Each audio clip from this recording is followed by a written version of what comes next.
Hello, I'm Eugene, I'm Chris. and this is a continuation of our podcast series, Deepening the Conversation. And our topic today with our special guest, Ramon, is the migration of from south of the border. The main chapter in the Takaki book that we have been studying is called El Norte, and then there are other supplemental materials. So, welcome, Ramon, Thank you. and tell us a little bit about yourself and your background. Sure. So my name's Ramon. Was born and raised in East Los Angeles. East Los Angeles is an unincorporated area within LA County. And so a lot of people think East Los Angeles is anything east of Los Angeles, but we're East Los Angeles proper.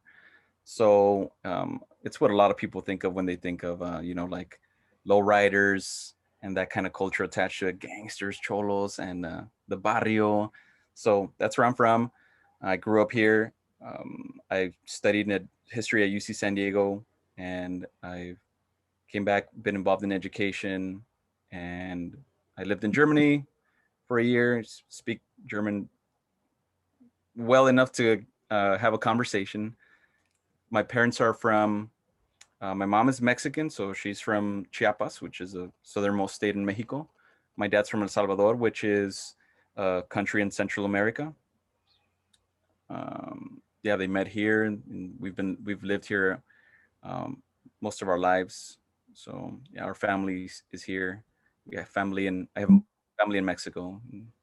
Yeah, so got a little bit of everything mixed up in there. So, tell us a little bit about how you integrate that sort of mix of everything, because certainly I have that experience, and many Americans have that experience. Yeah, so living in East Los Angeles, East Los Angeles is predominantly Mexican. It's about 95% people of Mexican background. Um, the other 5% includes some Salvadorians. I know there's like a growing Salvadorian presence here. But growing up, yeah, most of my friends are Mexican. And I was lucky. There's a rivalry between the two groups. Um, that's basically, I think, in my opinion, evolves out of ignorance of an understanding of each other's background, experiences, culture. But I was fortunate that my parents they very much tried to raise me in a way that I try to be accepting of everyone, and they obviously they I saw their relationship and how they interacted, and I um, tried to adopt that and use that with my friends. And sometimes I would hear like certain remarks from certain people against Salvadorians, and you sometimes hear certain Salvadorians saying things about Mexicans, but you try to not get swept up in that, and you always try to uh, bring harmony to any situation. So growing up, I tried to um, sort of like carry myself in a way that I would represent each of my cultures, so that people would try to see like, hey, maybe not all Salvadorians are like that. Hey, maybe not all Mexicans are like that. So that was sort of my experience growing up. Um, but yeah, my parents were like, I was fortunate to have parents that were always very like strive to teach me to be accepting of other people, and not react aggressively towards comments and things like that. I think those are very good qualities to instill in a child. Yeah, it's having such a armor up about yourself moving around in different groups that in the end just makes you know uh, socializing and trying to get the most out of your opportunities more difficult.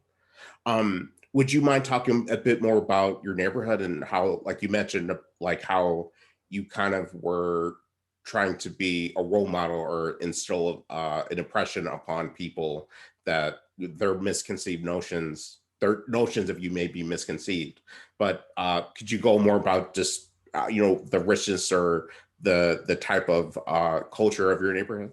Yeah, absolutely. So East LA, as I mentioned, a lot of people, when they think of East LA, they think of lowriders, gangsters cruising, um, or they think of sort of like a very heavy Mexican culture. Growing up in this predominantly Mexican neighborhood, the barrio East LA. I mean, yeah, you do see more so when I was a kid. There was a lot of gang activity, and you would hear drive-bys sometimes. You would hear like gang members sometimes fighting in the street or something, like things like that. It's it's the Mexican culture is here is very rich. The cuisine, like when I think of when I think of East LA, I think like of all the the taco spots everywhere. That was like our Friday night dinner. We wouldn't go to Olive Garden. We wouldn't go to the Cheesecake Factory. We'd go have tacos from some taco truck Friday nights.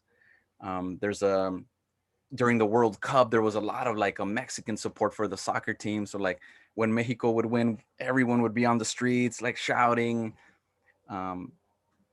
There's when I went to college, I would tell people like, oh, I'm from East LA, and I'm sure they associated it with gangs and that kind of culture. But it was cool to meet people that were accepting of me, and got to know me on a deeper side. Not just like where they didn't just stereotype me automatically where I came from. So that was really really cool to go from East LA and the things I've experienced here, um, low income, working class, to going to a place like UCSD where a lot of students come from wealthy families, was kind of like really interesting. Um, and I think one of the things that helped me not be so intimidated in those situations was no being very comfortable with my background, being proud of being from East LA. Like people from East LA, we're very proud. It's the hood. It's you feel a sense of street pride. Like um, you go anywhere in LA and you tell them, oh, I'm from East LA, they automatically know, oh, this guy, this guy must have seen some stuff. This guy has some street cred. So that really helped me not be intimidated when I went to school. Knowing my background, the history of my people, the culture of where I come from, that gave me a lot of confidence when I went to college. I'd like to go deeper into some of that background, but just as an aside, because it's not necessarily pointed out in Takaki's narrative, but for those who don't know, Los Angeles or Los Angeles, uh, the original name was Nuestra Señora Reina de Los Ángeles de la Porciúncula, Yeah. which is referring, of course, to the native peoples who lived here long before European settlers, and long before the migration from before California received its statehood. And so Los Angeles, the city of angels, not the city of angels, is actually the city of Nuestra Senora, who is the patron saint of many Mexicans. And you're talking about harmony, and Pataki refers to how after the Mexican Revolution in 10, how the low wage workers in the state of California supported each other. There's a story of a man who broke his arm and was out of commission for 3 months, and everybody helped themselves. But there are various different reasons for people's migration to a better life. Can you speak about both your father's and your mother's maybe starting with your mother's motivations for coming to America? Sure. So my mom is from Mexico. She's from a state called Chiapas. It's the southernmost state in Mexico. It's also the poorest state in Mexico. In 1994, Chiapas really hit the scene in 1994 because there was a Zapatista uprising by a group called the EZLN, Ejército Zapatista de Liberación Nacional. It was an indigenous uprising in the state of Chiapas. So anyway, my mom is from that state. She came to the U.S. in about I want to say like 1984, 85, and her idea was to come to the U.S. to see what she had seen on TV, to see what she had seen in movies, make some money, and then take that money back to Mexico and maybe open up a business or something like that. But her idea was to come, make some money, go back. She met my dad. I was born. That didn't happen. my so there was always like a sense of like coming to the US to make money, the land of opportunity. My dad has so his situation was a little more different. In the early 80s, this political conflict was developing in El Salvador that became a civil war. So it was a civil war essentially between left-leaning guerrilla factions that were trying to various things, reform or overthrow the right-leaning Salvadorian government that they perceived as being very corrupt, very exploiting the working class, exploiting the farm workers. They wanted to overthrow that, and the right-wing leaning government was heavily supported by the Reagan administration, and the Reagan administration provided a huge monetary funds for the Salvadorian military, to the point of training Salvadorian soldiers in a place called the School of the Americas, which is now closed down because they were essentially teaching soldiers there how to these counter insurgency techniques and interrogation techniques that included torture and things like that. So that was shut down. But so the Civil War was developed in El Salvador in the early 80s, and it affected the entire population. So my dad was aware that conflict was becoming increasingly violent. He had a brother. Well, yeah, at the time he had a brother here, my uncle. And he came over to the US hoping to get away from that, but also to make some money too and help his family out. So my dad, he had it tough because he had to cross into Guatemala, which is the country north of El Salvador. And then from Guatemala, he had to cross into Mexico and, essentially travel all through southern Mexico, central Mexico, and northern Mexico, and then cross the border here. So both of my parents entered the country illegally at the time, as many Latinos do. But they came here, they met in Los Angeles, and they started a family. They worked pretty hard. They tell me a story of like this one time they were living in an apartment and they didn't have any money to eat. And so they had like maybe $10 or something, $5, I can't remember, something like that. But they told me that they went to McDonald's, they bought a cheeseburger and they split it in half, and that was their dinner. And they would flip over, so that they had a couch, and at night they would flip it over into the wall, and that was their bed. So they would sleep on that. So they struggled, in still struggle sometimes, but they struggled. They went through hard times, and they raised me and my sister, and they tried to do as best a job as they could with the resources that they had available to them. And yeah, they don't speak they didn't learn English, for whatever reasons. Maybe they were busy working, trying to start a family, but they always instilled education in us. So they always wanted us to go to college. Like, college is the path that you should take. So they always encouraged us to get good grades and stay in school and pursue higher education. So that's what they thought would help us, sort of not have to face the adverse situations, that economic, financial situations that they had faced. And they instilled in us a appreciation of their culture. So my mom always said, like, oh, you guys are Mexican, you guys are Mexican. So we grew up with that idea that we were Mexican.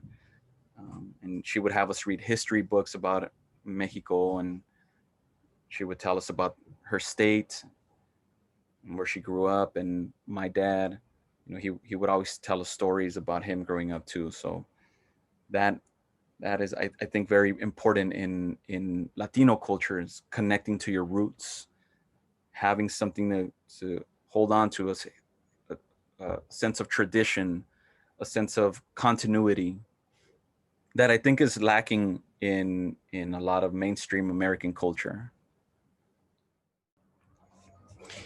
Violence in Latin America is a result of political and economic destabilization and corruption.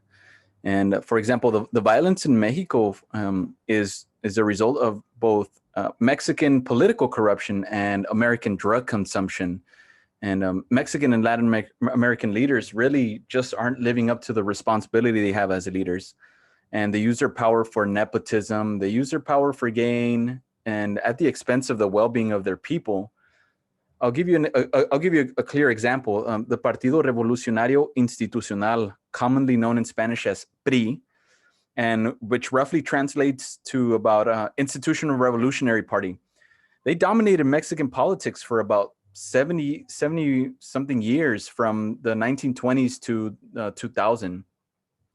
And there's been clear links shown between them and the cartels of Mexico. So the power of the cartels is very much attached to and thrives off the political power of certain politicians in Mexico.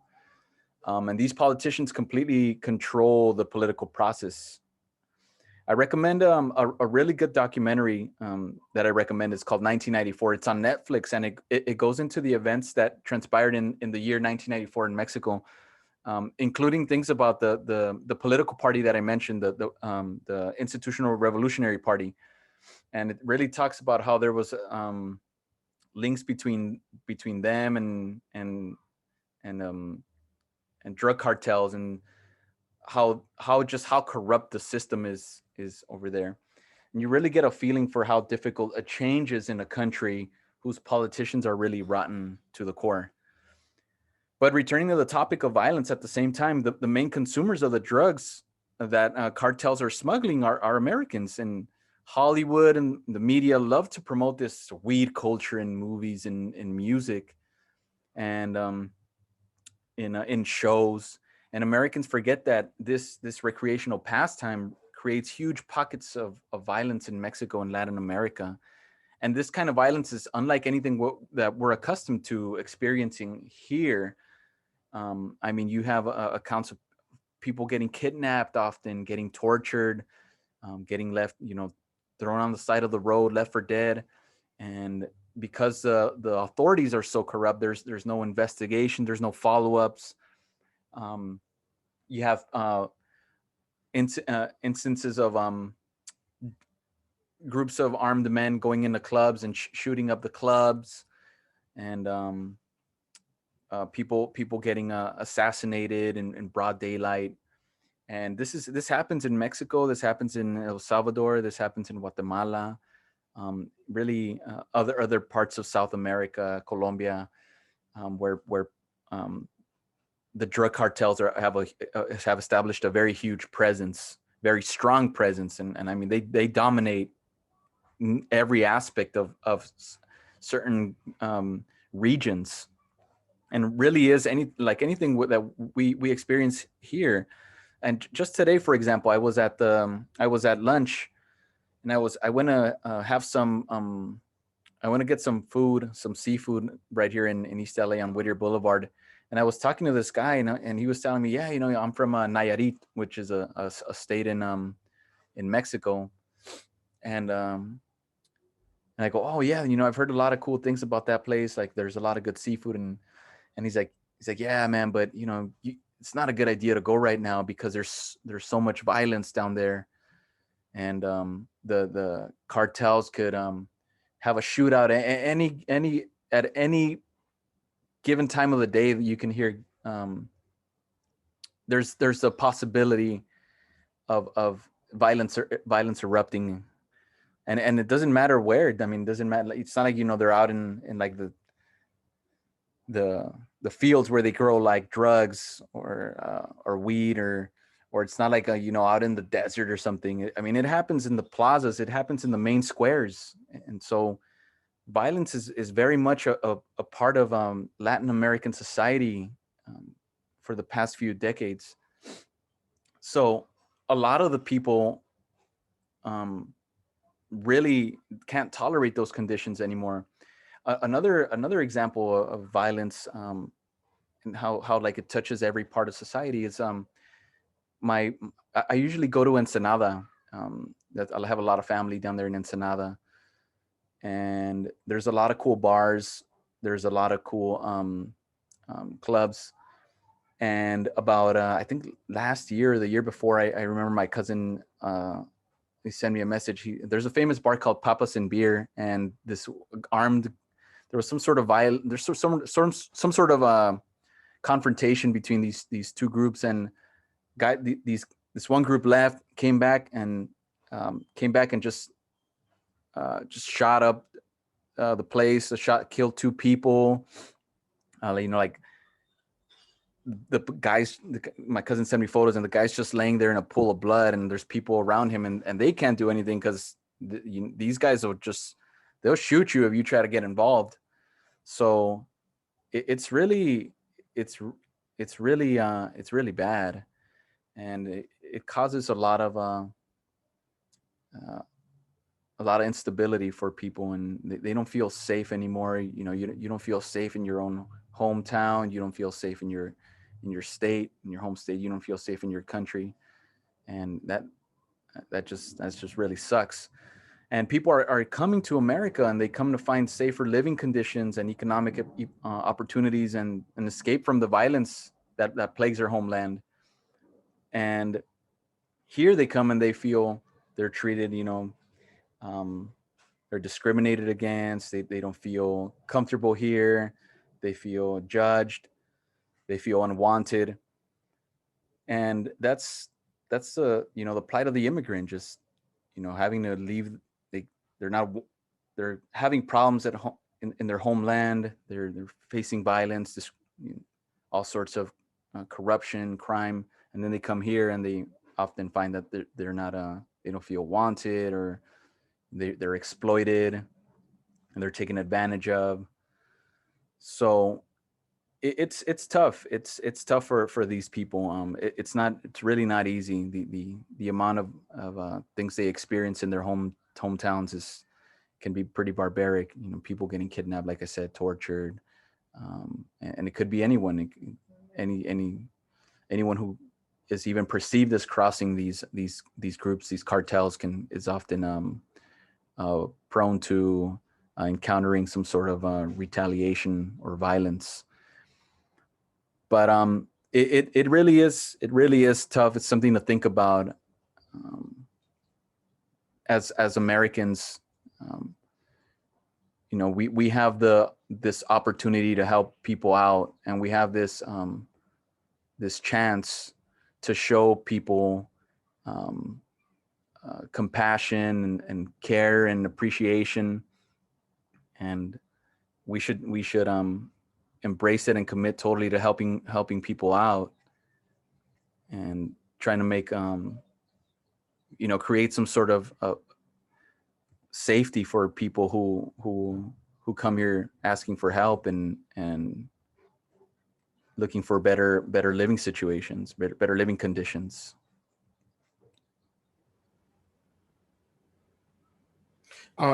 Your parents' wishes for you to attain a great deal of education was echoed in Takaki's book at various points. That was the wish of the Latinos parents that were mentioned in his book. Like your parents' emphasis on education, did that affect your understanding of the world outside the barrio, or like how did that affect you in your viewpoint as you were growing up? Sure. So growing up, my parents really didn't take us to like museums, or we didn't go on vacations or things like that. They were always working, or trying to take care of the family. So a lot of my knowledge really came from school, and I was fortunate to have good teachers, and I had good grades. So I had honors classes, and then in high school I took AP classes. So a lot of my knowledge of other cultures came from what I read in school, because we're so we weren't really exposed to other cultures. My parents don't speak English, so we rarely saw movies in English, for example. And another thing I guess is like I was lucky enough to have pretty good friends, and something that really helped me sort of like get out of this little East LA bubble was playing music and reading about different, or listening to different kinds of music, and playing guitar and reading. I would read these Guitar World magazines, and then I would get exposed to different kinds of music, and I would share that with friends, and then my friends would share other bands or artists with me. So when I got to UC San Diego, I necessarily didn't know a lot of, like, I didn't have a lot of white friends or black friends or Asian friends, but I knew a lot about different kinds of music. And that, I think, helped me really break the ice with people from other cultures. So, yeah, being in East LA, you grew up, I mean, at least from my experience with immigrant parents, you grow very sheltered in this community. And my parents were always like, go to school, go to school, go to college, go to college. But they never really thought about, they thought about like the academic aspect of college, and you have to get good grades and you have to do well in school, but they never thought about the social component of being in college, being around people from all these different cultures and different socioeconomic backgrounds. It's not something that they prepared us for. But with the tools that I had, and the good teachers and educators and mentors that I had in school, I had a decent preparation for when I got to college, both about myself and my confidence, self-esteem, and academically from what my teachers taught me and what they encouraged us to learn, and the classes that I took. So but my parents were always focused on get good grades. That's what's going to get you out of here. Do good in school. My dad was pretty strict. I mean, he would get upset if I brought a B home, and it's like, dude, it's a B. And I think he just had a lot of fear that we would get into gangs or get involved in drugs you know, being in this neighborhood, but they always encouraged us to do good in school. Let me extend that point of your conversation again, because again, as Takaki points out, there's this disparity between Latinos who are born in America and who are Mexican American or mixed race Latino American, and their parents and their grandparents who had to work and who weren't educated. And I was incredibly struck by this theme that kept coming back in his book about the dedication of the children to help their parents. And what you're talking about is your fathers and your family's desire for education because of its possibility to have a better life. But certainly in the Filipino culture that I share, and my experience of Latino communities and working in Latino communities, there's an incredible generosity to one another, not just to one's family. Yes, absolutely. Latino culture is very much heavily a family culture. So we're all about, you know, family gatherings, hanging out with the family, helping the family. When growing up, because my parents didn't speak English, I always had to translate everything, and it's I mean, it still isn't always fun because you're in the middle of something and it's like, can you read me this letter because I don't understand it? I'm like, oh, okay. Can you fill out this application for me because I don't understand it, or can you help me I don't know, read this, or what does it say? So growing up, I was that person. I'm also the first. I didn't mention this, but I'm also the first of the family born here in the United States. So my family always came to me when they wanted something translated, and they still do. That's kind of what I was going to say. We have, as first generation here, I feel, and I know this because my friends have expressed this themselves too. We feel we have a responsibility to take care of our parents and take care of our families. And that goes for the older, at least for myself. I feel this responsibility towards my parents, my uncles and my aunts, but also towards my younger cousins and my younger sister, of helping them out. You know, my cousins sometimes might call me and they'll say like, hey, Ramon, how do you, I don't get this, I don't get how to write an essay, or I don't understand what I should write about, or I'm doing this research for school and I don't know what I should do. So I know I feel a responsibility. I know my sister, who's 5 years younger than me, feels a responsibility to help our cousins, help our families, however we can. I think it's not only my family. I think it's a Latino thing to help our families. And like as I mentioned before, I don't think it might be like an immigrant culture thing, but I don't find this so much in mainstream white America.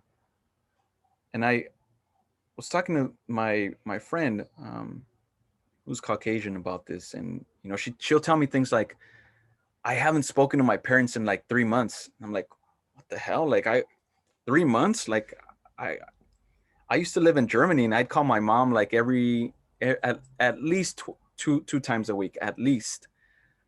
So I to me, like that's kind of really strange.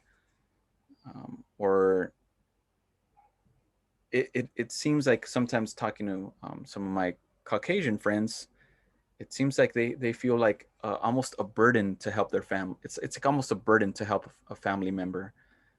And that's very much not the case in Latino culture. I think we take pride and joy in helping our relatives, even if it's sometimes inconvenient, like I said, you know, and even if sometimes they get on your nerves and it's like, oh man, you know, you can do this yourself, try. But overall, I've always felt that we take pride and joy in helping out our relatives. And sometimes that can be to our own detriment sometimes. Like I've noticed sometimes, for example, sometimes I'll be focused on something. I'm trying to write a song or trying to write an idea down, and then my mom or my dad will say, "Hey, can you read this for me?" And it's like, man, I'm trying to focus on something here. But at the end of the day, I feel it's my responsibility to help them as best as I can, whether it be by translating something or financially helping them however I can. And this is also, I think, aside from just helping your family out, I think it's lacking in America nowadays to help other people out, because we live in a very hyper individualistic society and we're always trying to look out for our own gain. I can help this person, but what is it going to do for me?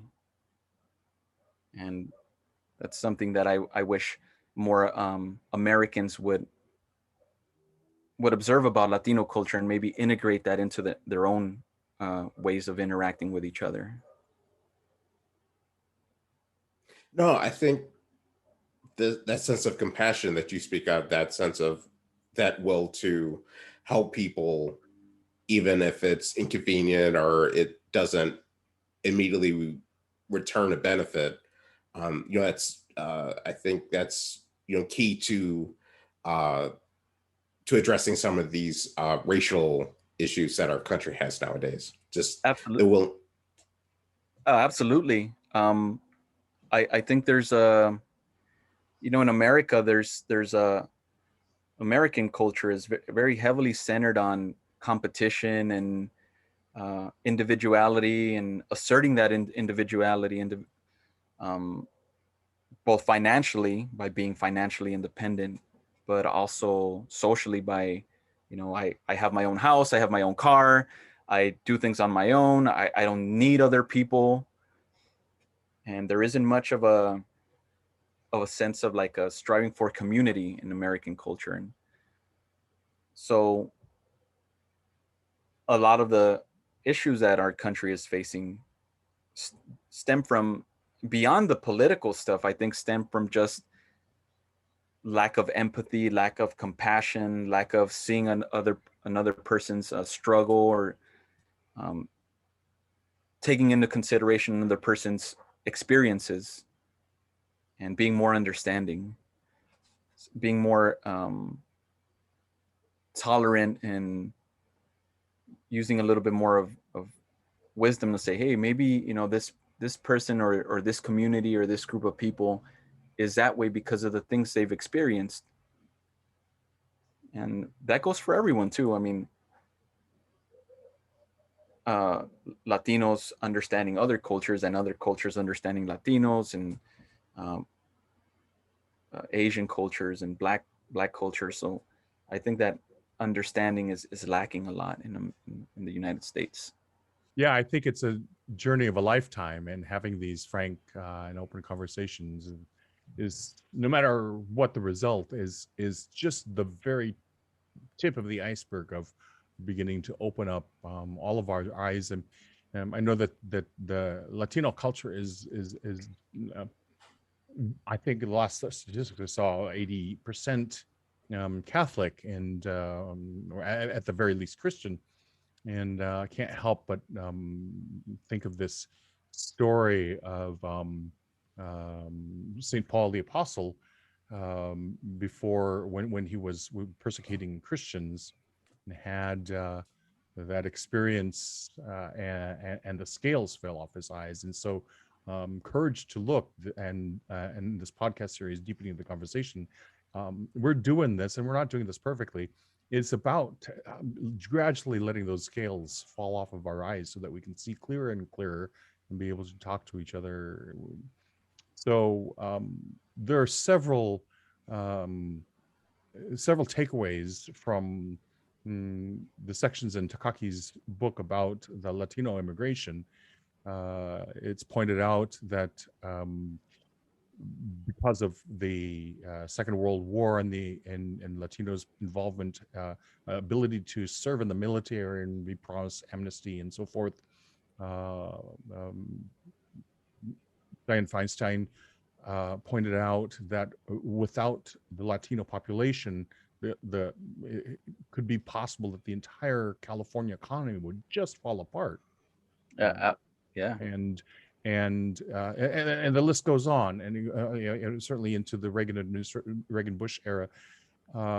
And so, why do you suppose there's this fear of granting safe harbor to those who have to travel such arduous and long journeys as your father had to through jungles of Costa Rica and Guatemala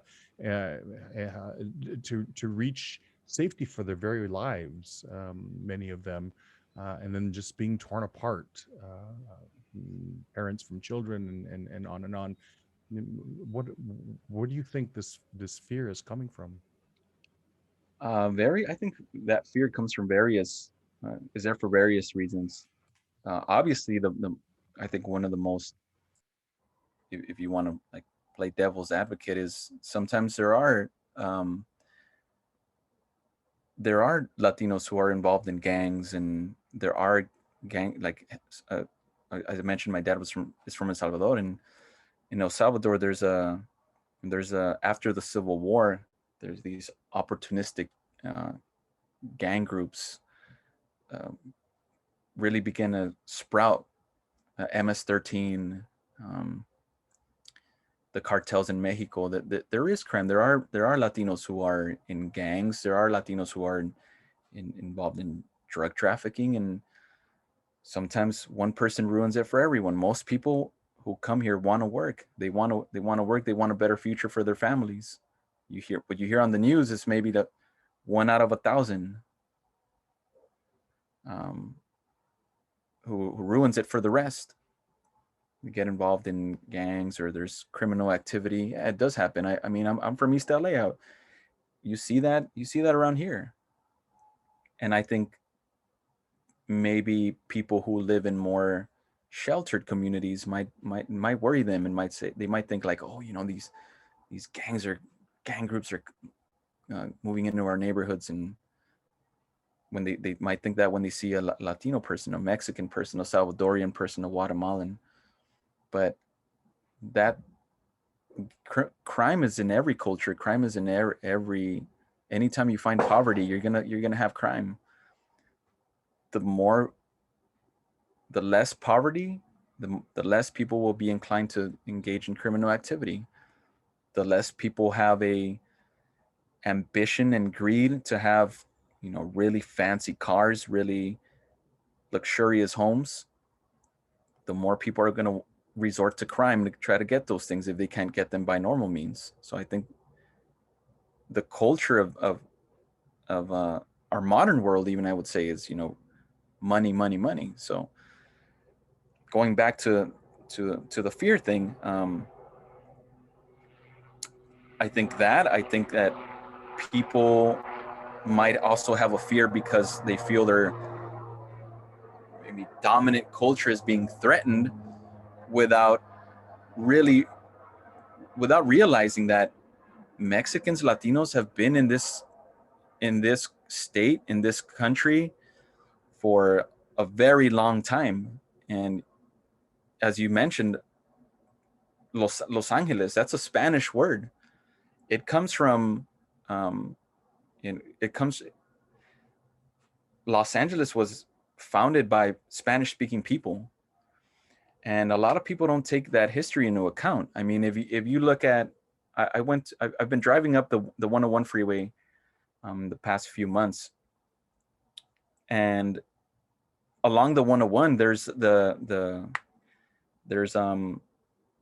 101 is sort of loosely built around what was the Camino Real, the series of missions that were established by the Spanish in California.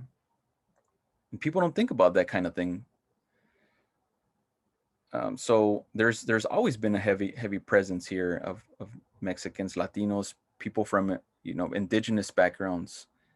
I mean, California, you have indigenous tribes like the Chumash, we're in Southern California. The Kumeyaay, we're down in San Diego. So a lot of that fear just comes from trying to preserve this kind of weird, erroneous idea of this culture that has always been here. So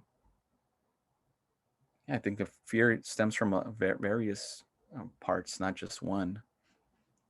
But it's important for people to understand the history of their state, I think, or the history of their country, and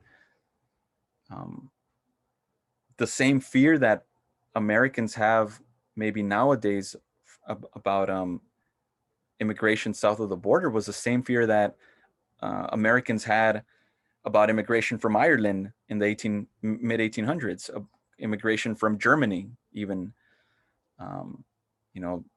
There was a lot of anti-Irish sentiment in the 1800s because they were poor, because they were starving, they needed to come here.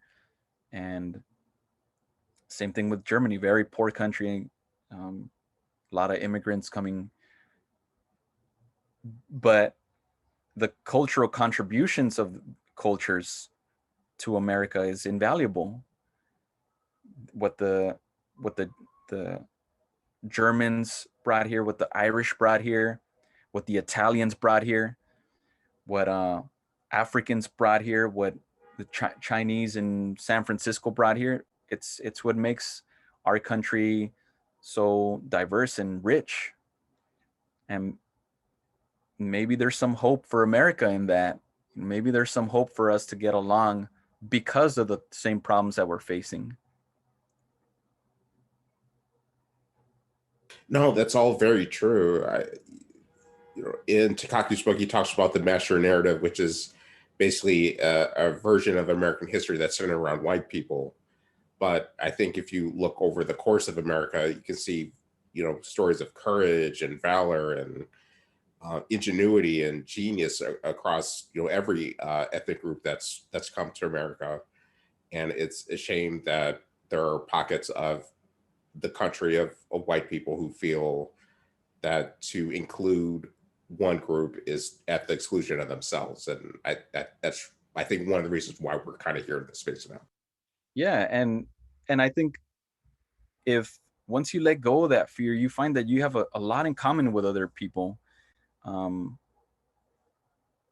remember going to these, because I'm really into metal music. I really like the heavy stuff, heavy metal. And I remember in middle school, high school, going to see some heavy metal groups in Long Beach, and I would see these these skinhead guys like hanging out and in the mosh pit, and sometimes they had their shirts off, and you'd see swastikas on them. You'd see like straight swastikas, white pride, white power. And I thought, man, these guys are here to see the same band and listen to the same music that I am. And their outlook is so like hateful, I always thought that was interesting. Like the less fear you have, the more acceptance you have of other people, the more you realize you have a lot in common with them. Everyone likes to have a good time. Everyone likes to, party and be with their families and the ones they care about and feel safe and just have a good time. And that's across skin color, that's across socioeconomic background, that you find everyone's looking for happiness and safety and understanding, comfort. So yeah, it's interesting that people are so scared and afraid of each other when deep down inside we're very similar. This last weekend, the date of this recording is July 5th, 2021. And this last weekend in a city in Canada, statue of Queen Victoria was pulled down. Of course, there's all of these discussions and all of these Confederate statues, 60 feet tall statues that are people are trying to topple down. And I think it was yesterday, just in Long Beach, in a park, I can't remember which park, but a statue of Martin Luther King was pulled down, and I just can't help but want to end this podcast, Deepening the Conversation, with a sense of hope, a sense of direction. So maybe if each of us could go around with a short, pithy, not advice, but some insight to others who would be watching this video about how to interrelate as your parents taught you to, as your culture have taught you to, and as you've had to growing up in East LA. So the inscription on the Statue of Liberty seems to not apply to certain groups of people in this country. So maybe let's start to write that again. Let's do that right now. I'll just start.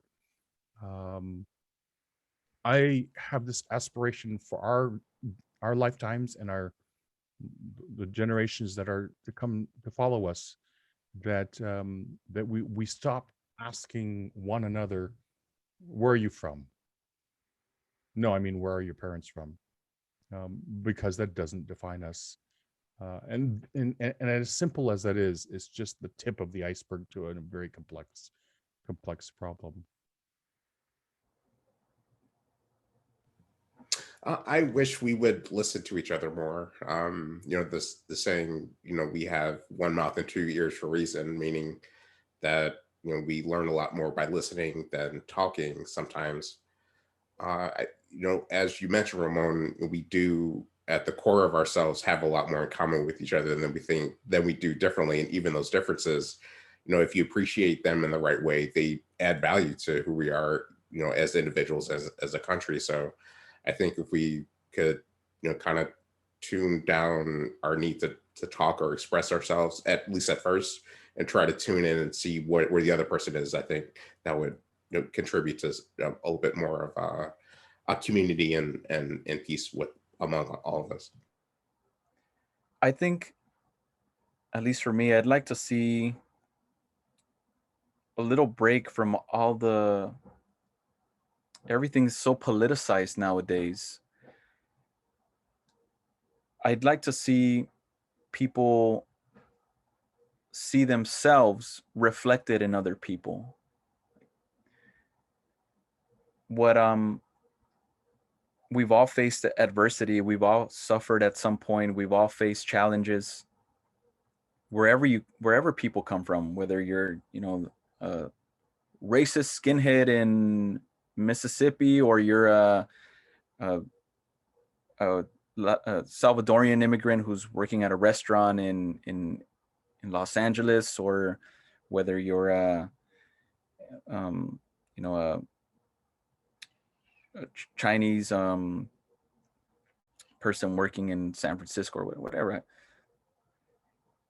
I'd like to see people sort of see themselves reflected in other people. When we look at someone else, we think they're very different from us. But when we start to really observe people and really strive to understand them, we notice that everyone's suffered, everyone's had painful experiences, everyone's gone through something, and some of us are better able to cope with those things than others.